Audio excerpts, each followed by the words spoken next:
Baik, kita akan bincang latihan kita, latihan buku BLA muka surat 49 hingga muka surat 56.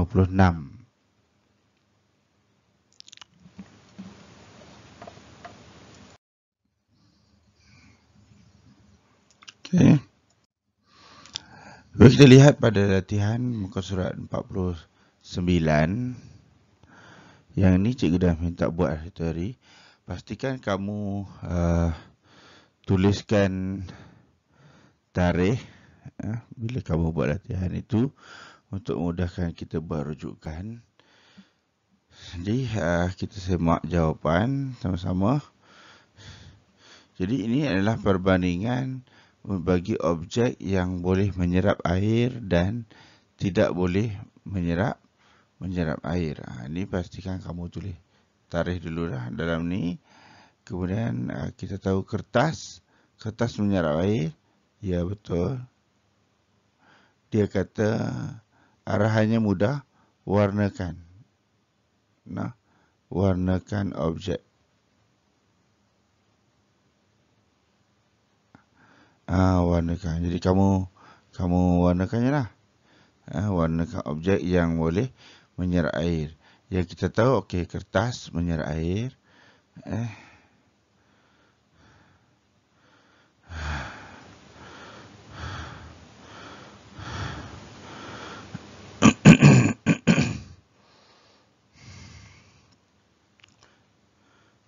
Okey. Guli tidak. Sapu tangan. Okey, sapu tangan menyerap air. Dan tuala menyerap air. Ini tiga benda yang menyerap air. Yang ini mudah. Okey. Yang ini tiga perkara. Jadi kamu warnakan objek yang menyerap air yang seperti yang telah kita tandakan. Kita lihat latihan dalam muka surat 50. Ya, ni tulis tarikh. Yang ni ada sikit rumit lah. Rumit sebab kita kena terlibat dengan eksperimen. Dan eksperimen kita tak sama lah sebab kalau di dalam video, ada yang cikgu bagi video sebelum ini, isunya ialah guru yang di dalam video menggunakan bahan yang tidak sama dengan kita punya buku latihan.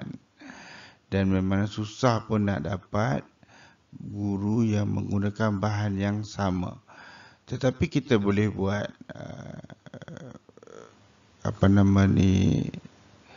banding beza alatan yang digunakan untuk mencari jawapan.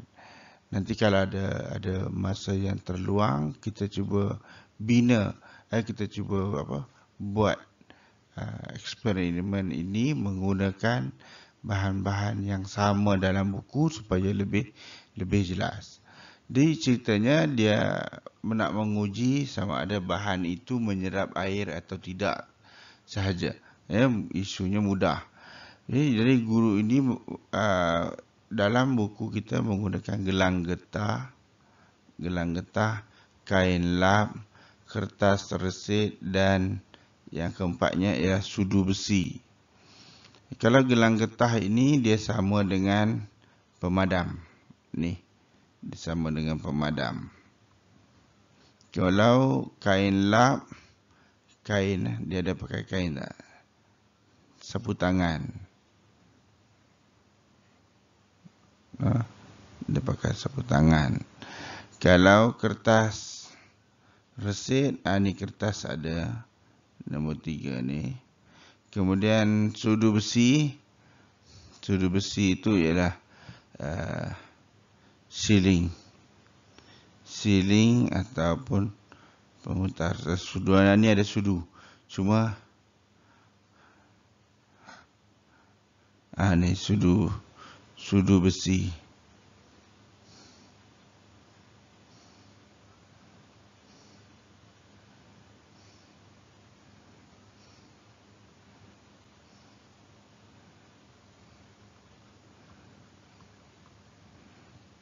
Gitu. Jadi dia tanya tentang paras air awal dan paras air akhir. Maksudnya air itu kalau duduk dekat gelang getah, getah yang kita buat ikat nasi tu, berikat plastik tu, getah tu, diserap air ke tidak? Kalau diserap, maknanya paras air ini menurun. Sekarang ceritanya getah ini serap air ke tidak? Kalau dia serap air, paras air menurun. Itu eksperimen kita. Jadi kita kena tengok. Jadi kalau yang kita tahu, ni kalau nak confirm kena buatlah. Dalam gambar ini dia dah bagi permulaan eksperimen. Semua paras air di mata mesti sama. Ini mesti sama tinggi. Paras airnya sama. Paras air peringkat awal semua sama tinggi. Tetapi kita akan lihat paras air di akhir selepas 60 saat ini. Apa jadi? Kalau paras airnya surut, maksudnya ada benda yang menyerap air. Menyerap air.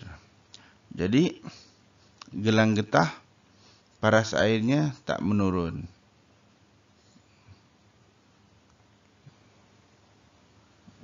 Tak menurun.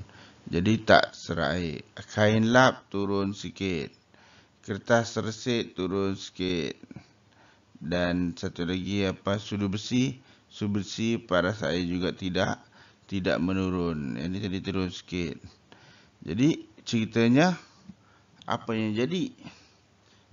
Ini ceritanya apa yang jadi? Kita kena tulis di sini.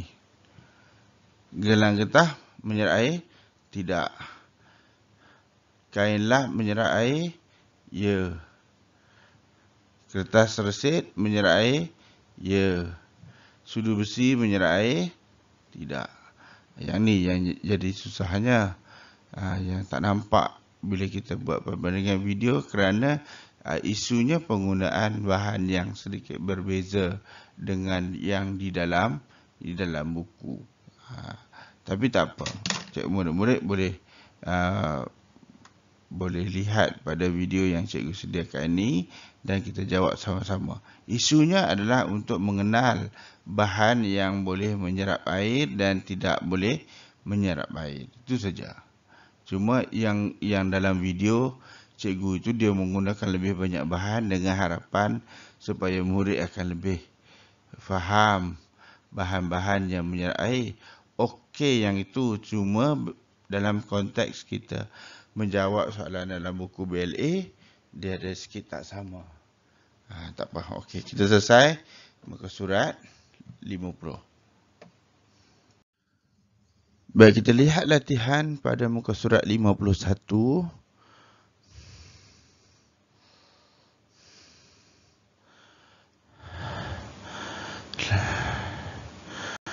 Latihan ini minta kita membuat pengkelasan, iaitu kita mengelas objek serap air dan objek yang tidak boleh menyerap air. Ada dua kumpulan di sini yang kita nak bahagikan. Jadi cikgu dah letakkan gambar asli, gambar asli, gambar original. Cikgu ambil dari Google supaya harapnya dapat membantu kamu mengenal pasti objek sebenar. Jadi kita lihat arahannya kata kelaskan objek berikut. Arahannya kata di sini. Kelaskan objek berikut mengikut kumpulan yang betul. Okey. Sekarang kita tengok belon. Nombor 1, belon. Belon ini menyerap air ke tidak? Ya, belon ialah objek yang tidak menyerap air. Kain lap boleh menyerap air. Cermin muka tidak menyerap air. Tisu dapur, ya, tisu dapur boleh menyerap air. Kemudian kertas juga boleh menyerap air. Dan sudu besi tidak menyerap air. Apa yang kita nak buat? Sekarang kita nak tulis jawapan. Kita nak tulis jawapan lah. Okey. Objek yang boleh menyerap air pertama ialah kain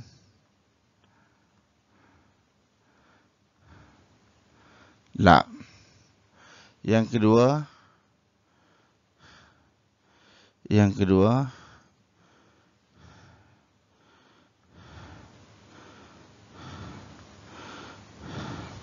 tak nampak ni noh. Itu kawan dah.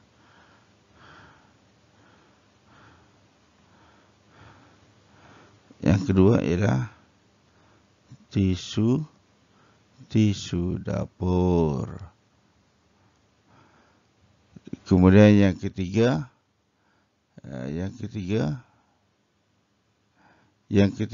ialah kertas.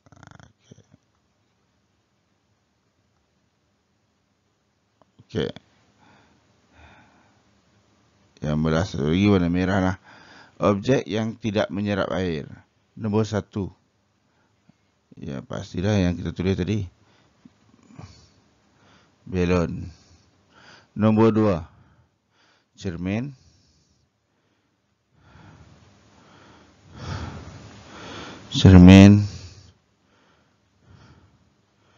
Muka. Dan yang ketiganya ialah yang kita bangkah ni. Sudu besi. Ini latihan pada muka surat 51. Okey.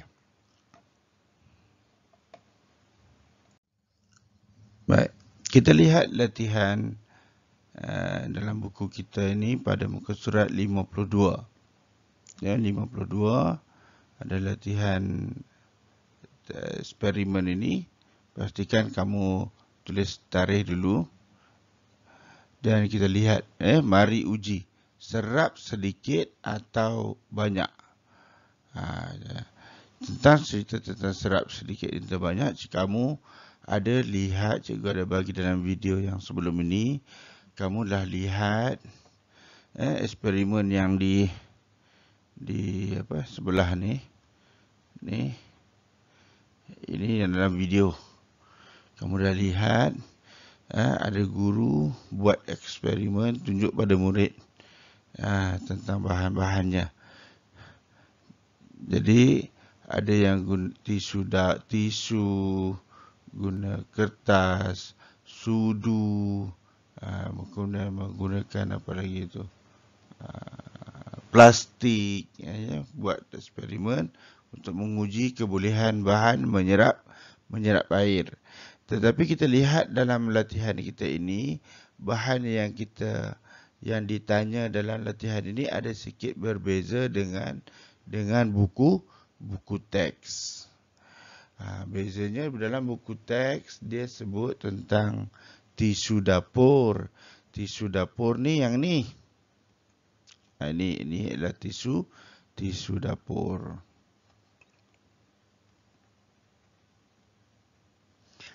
Cuma yang kita pakai kali ni ialah tisu kertas ni. Tisu kertas. Dan nombor 1 ialah kain lap, kertas tisu, dan satu lagi ialah kapas muka.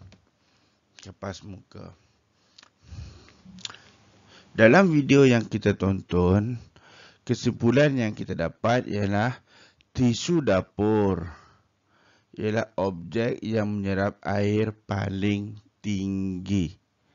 Tisu dapur ialah objek yang paling tinggi menyerap air.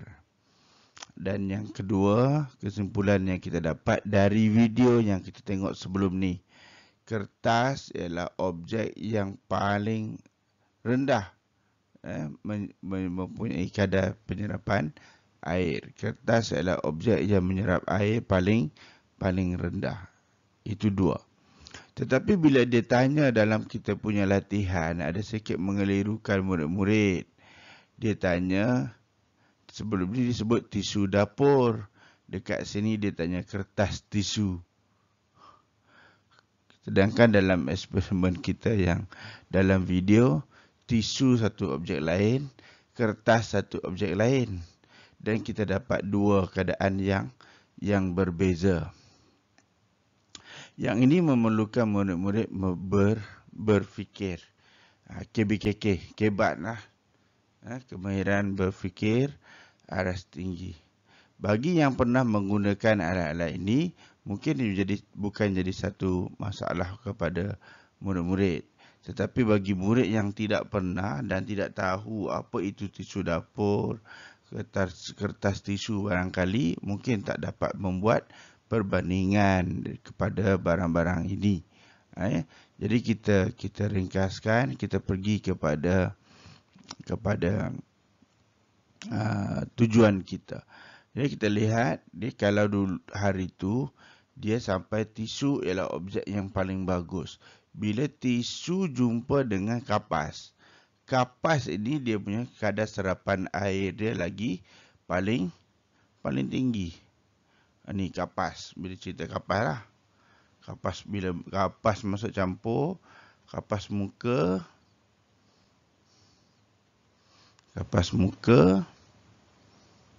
tinggi. Kemudian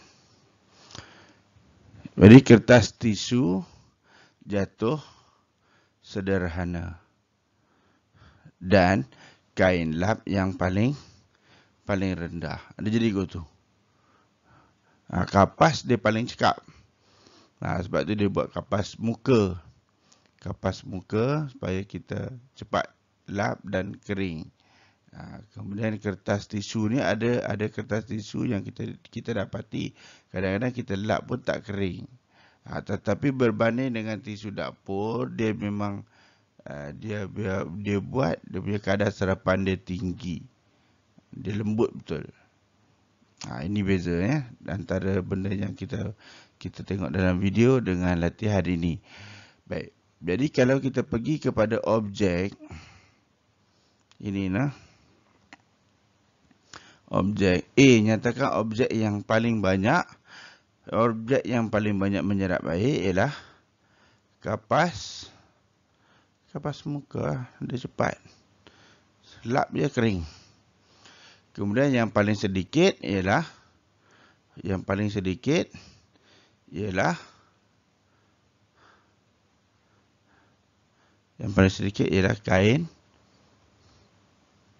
kain lap. Maka dia kata susun objek tersebut mengikut keupayaan menyerap air, mengikut urutan secara menaik. Secara menaik bermakna yang paling rendah tadi ialah kain lap. Kemudian kertas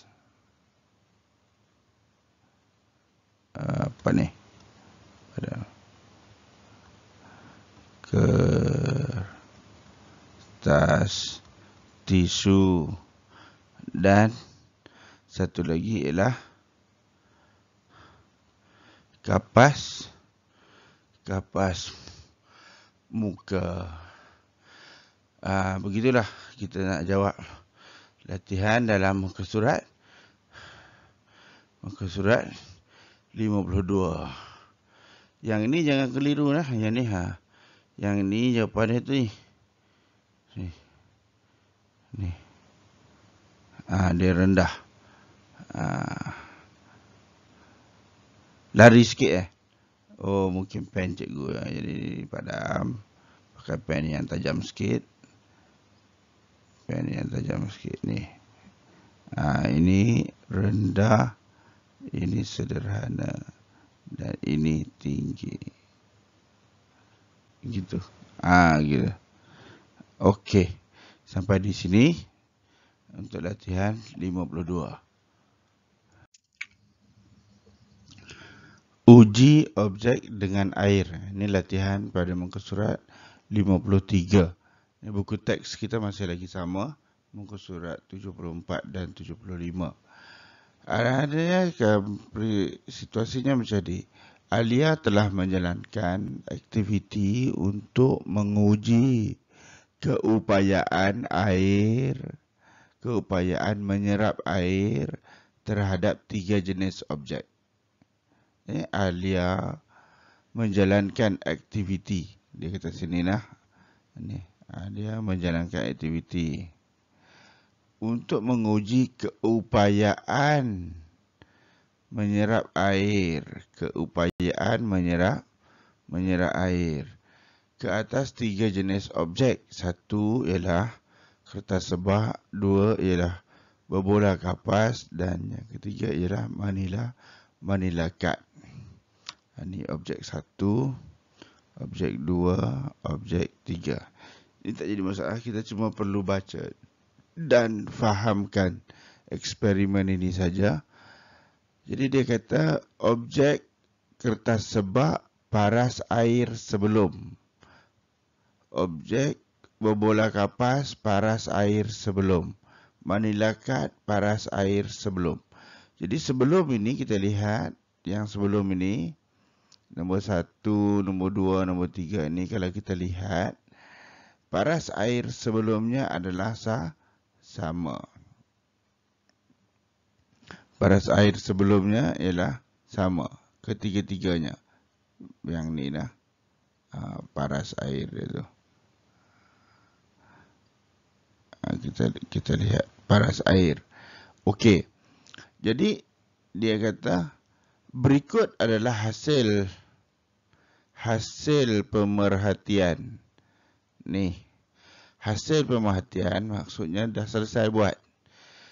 Bila dah selesai buat, Alia dapati kertas sebak ini paras air yang tinggal sedikit atau banyak. So kita kena tanda kat sini. Kita kena tanda. Jadi kalau kita lihat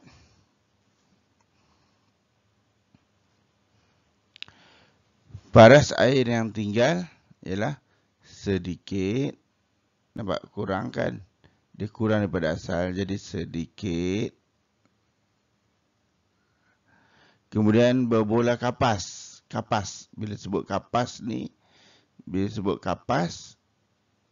kapas dia lagi cekap. Serap air. Jadi dia paling apa? Paling sedikit. Airnya tinggal paling sedikit. Dan Manila card airnya tinggal masih banyak. Yang ni kita kena faham dulu. Baru boleh tulis jawapan. Jadi bila kita tengok hasil di akhir ujian, Alia dapati kertas sebak ni airnya tinggal sedikit. Berbola kapas ini airnya tinggal paling sedikit. Dan sedangkan Manila card, kad Manila ini airnya masih banyak. Jadi persoalan timbul 1, 2, 3, 4. Objek yang manakah, dia tanya, objek yang manakah paling banyak menyerap air? Paling banyak menyerap air. Objek mana yang paling banyak menyerap air? Yang airnya tinggal sikit lah.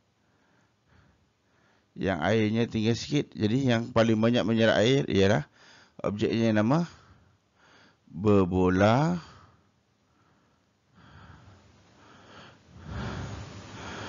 kapas.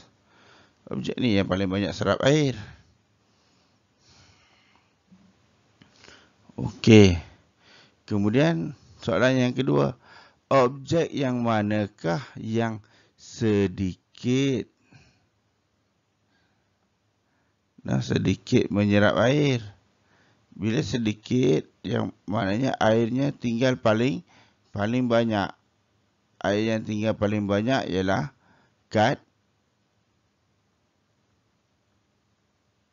Manila kad Manila. Airnya tinggal pada. Okey. Susun objek. Ini soalan 3. Susun objek mengikut keupayaan menyerap air secara menaik. Apa maksud secara menaik? Menaik ginilah. Bermula dari yang sedikit serap air kepada yang paling banyak menyerap air. Baik, kita tulis dulu. Kalau tak mau keliru, yang paling banyak menyerap air tadi apa nama dia? Berbola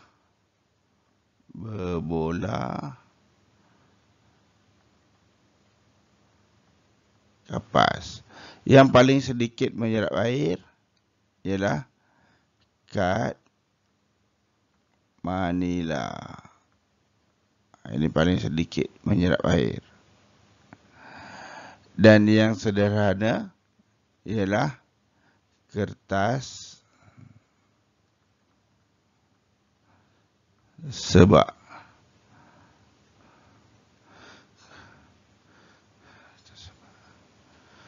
Okey. Dah.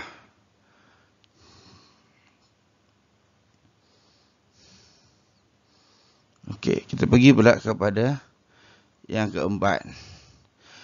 Yang keempat, dia kata susun objek mengikut keupayaan air secara menurun. Menurun, kok ni lah pula. Macam itu. Jadi dia terbalik lah. Yang paling banyak kepada yang paling sedikit menyerap air. Jadi yang paling banyak menyerap air mula dengan tadi berbola kapas.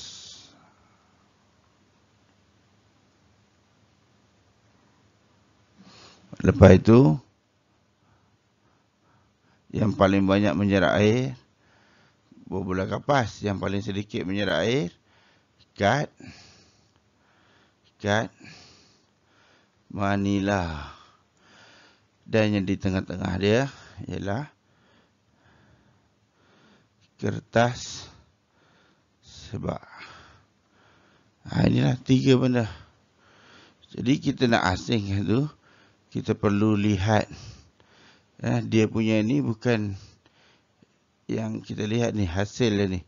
Keupayaan atau kemampuan benda ni menyerap air. Yang paling banyak menyerap air, kemampuan dia ialah berbola kapas ni, paling bagus. Dia serap air banyak, jadi baki air dia tinggal sikit.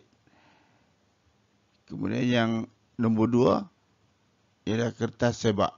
Kertas sebak ni dia menyerap air tapi tak sehebat kapas.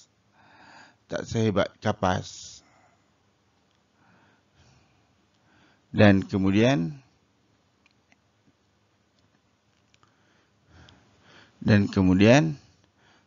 kad Manila. Ini pastikan kamu tulis tarikh ya. Jangan lupa yang itu. Okey, ini latihan pada muka surat 53. Kita lihat latihan pada muka surat 54. Seperti biasa, kamu beri perhatian kepada kamu isi ruangan tarikh ni isi. Ya. Dia kata arah hadis ini untuk kenali kepentingan objek. Suaikan jawapan dengan gambar yang betul. Suaikan jawapan dengan gambar yang betul. Situasi lantai basah. Kaki luka. Lap.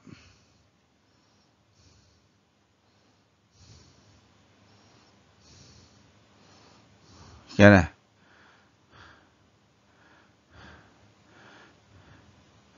Pinggan mangkuk. Jadi kalau kita lihat biasa lantai basah kita akan pakai Mop. Mop ialah untuk mengeringkan tumpahan air. Mengeringkan tumpahan air. Gitu. Tengok beza warna dia tu. Okey. Yang kedua. Yang kedua, kaki luka. Kaki luka, kita akan pakai apa untuk sapu ubat? Untuk lap luka itu, serap darah, kita akan pakai kapas. Kapas. Kapas ini akan menyerap cecair ubat. Kemudian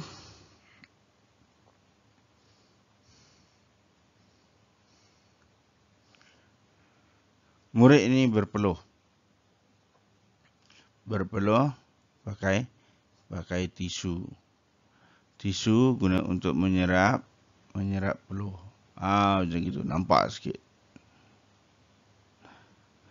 Kemudian gambar 1, 2, 3, gambar yang keempat, gambar watercolor ni. Watercolor. Brush. Dia pakai kertas. Nampak ni. Kertas. Lukisan kan bagi kat situ. Lukisan ini dia menyerap warna cecair. Betul. Dan ada satu lagi, pinggan mangkuk. Pinggan mangkuk lap dengan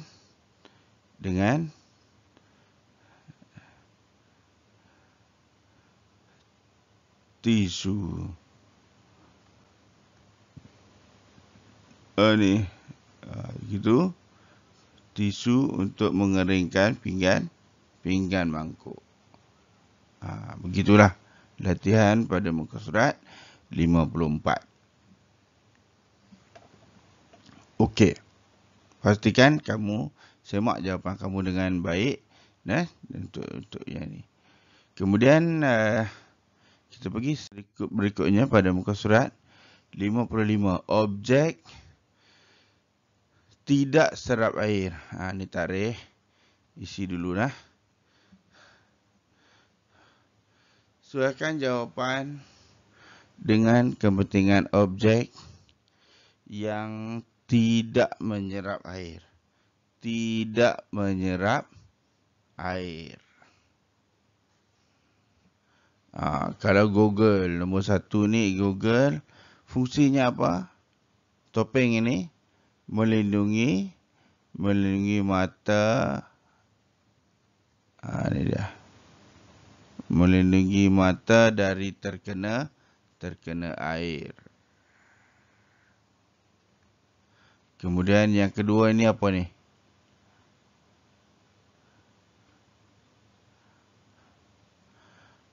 Tong.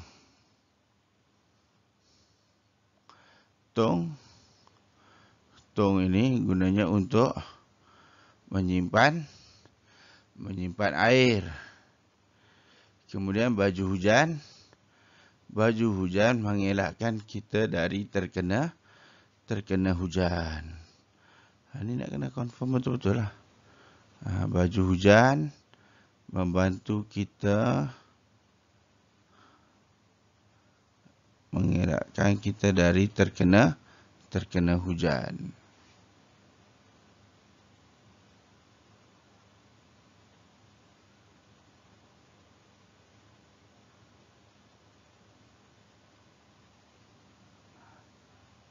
Pipe.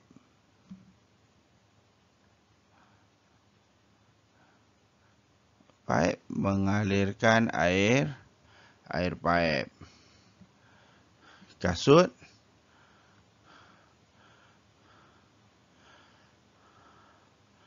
mengelakkan kaki kita dari basah. Yang ini tadi, ini salah.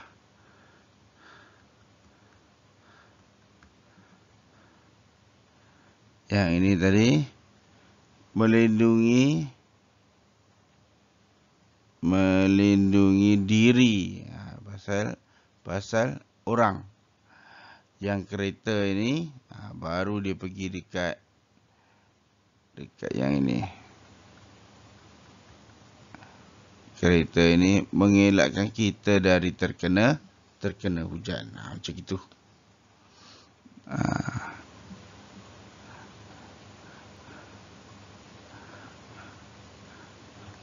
Dekat sini ada perkataan diri. Pasal dia baju satu orang pakai kan. Melindungi diri. Yang itu. Kena tengok baik-baik. Jangan kita tersilap. Okey, itu muka surat 55.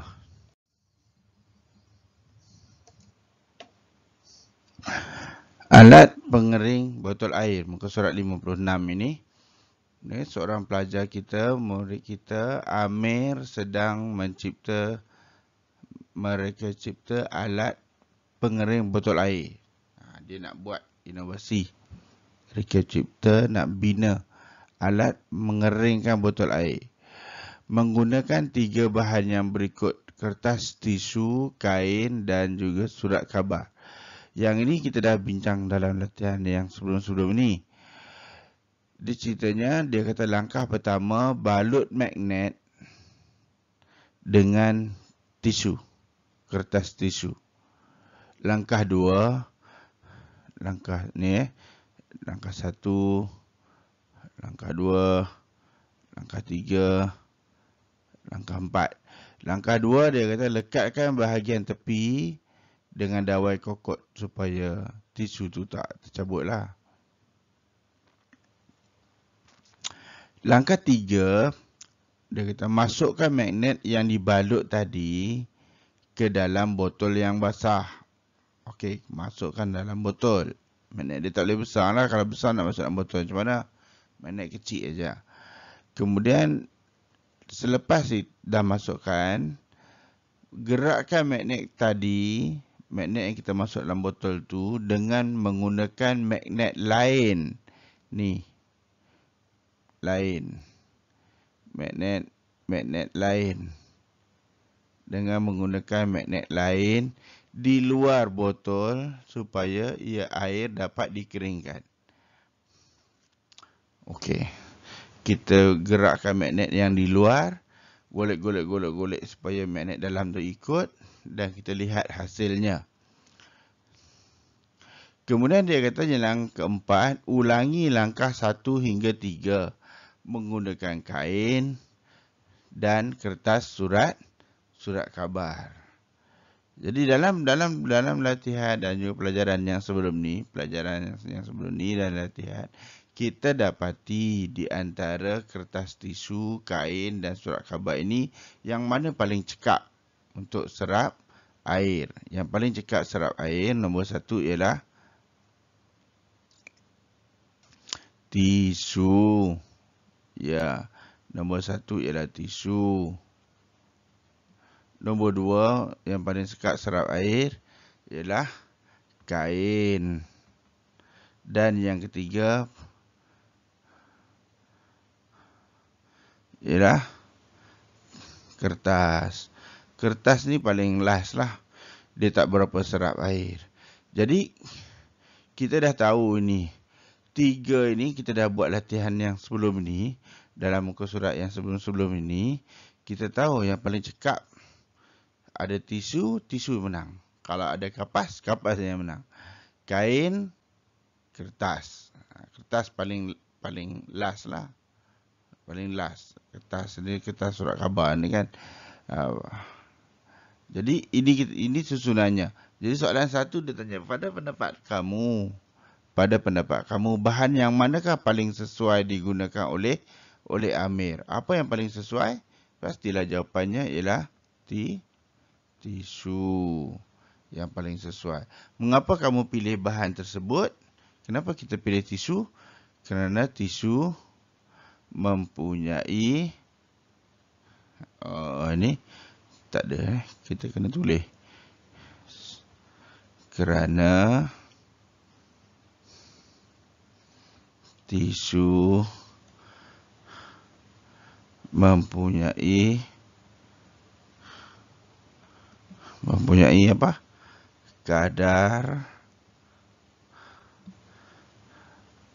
penyerapan yang tinggi. Panjang jawapan dia. Kerana tisu mempunyai kadar penyerapan yang tinggi. Jadi kalau ditanya nombor 3, susunkan bahan-bahan tersebut mengikut secara menaik.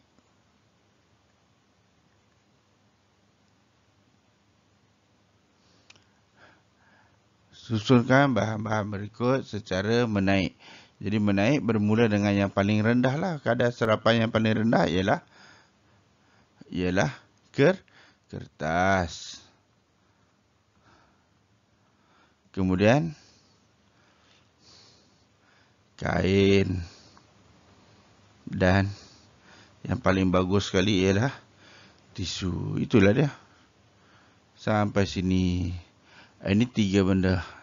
Ini selesai. Kita punya latihan. Jadi murid-murid nanti boleh buat ulang. Ulang berkali-kali. Buat semakan jawapan. Jadi itu saja. Jadi tapi sebelum itu pastikan kamu ni tarikh jangan lupa tulis. Tarikh ni penting. Nanti kalau nak buat penilaian, nak buat semakan, cikgu dapat buku kamu, kita boleh cek balik bila tarikhnya. Ini.